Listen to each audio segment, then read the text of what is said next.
Sir, shift gears lang tayo, sir.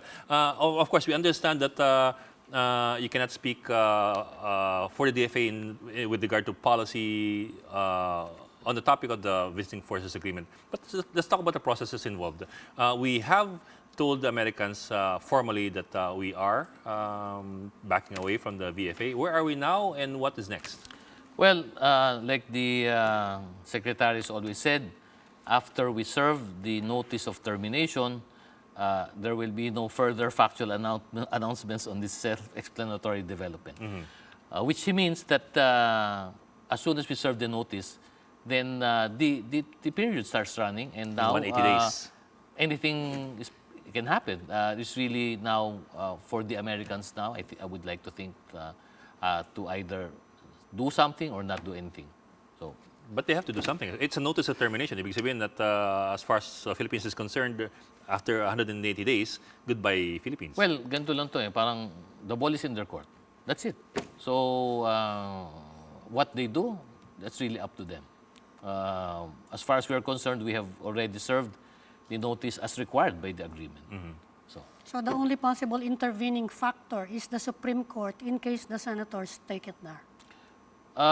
Speaking as a private individual, as a lawyer, yes, that would be an intervening factor. But insofar as the process is concerned in the agreement, we have done our obligation insofar as the agreement is concerned. Is there any effort at this point, back channel or active or formal or whatever, to forge new security alliances with other countries? You know, all I can say really is that the architect of foreign policy is the president. Yes. He's the chief architect. So it really depends. It's at this level. It's beyond our pay grade to determine what should go next. So if the president's everything that happens thereafter is really the president's call. You know? But I would just like to say, you know, at different levels of government, you have different pieces of information. So the president is fully aware, I suppose, of he has all of the information at hand, and we made this decision. So insofar as our foreign policy in that matter is concerned, we all leave it up to the president. He's the main man on this one.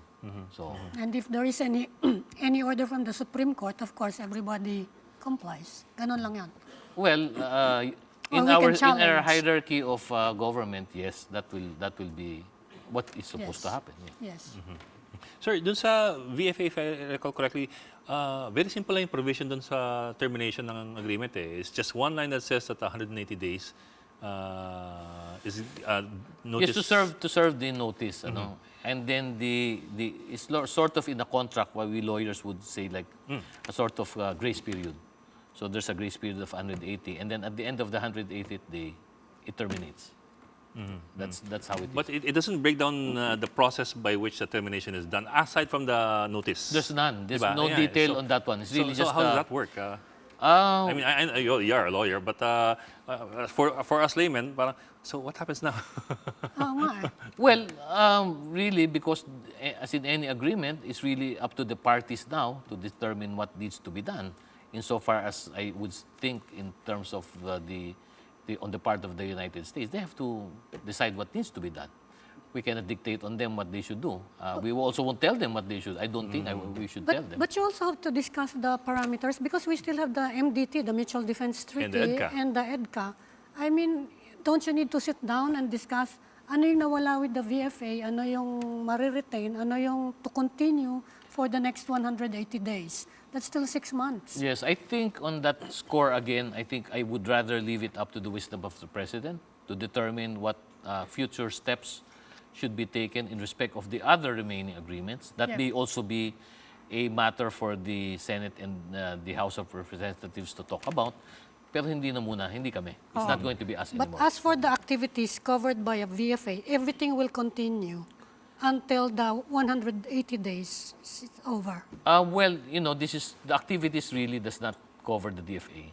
The activities is really on a yes, it's really a DND matter. So they would be the ones to say whether they should continue or not. It's up to them. It's really up to the other agencies already. So as for the other aspects of the relationship, wala naman, you don't see the need to sit down with the Americans to discuss any aspect of the closing aspects, you might relationship? Well, say. you know, again, any step that should be taken after this will have to be taken from us all the way up to the palace.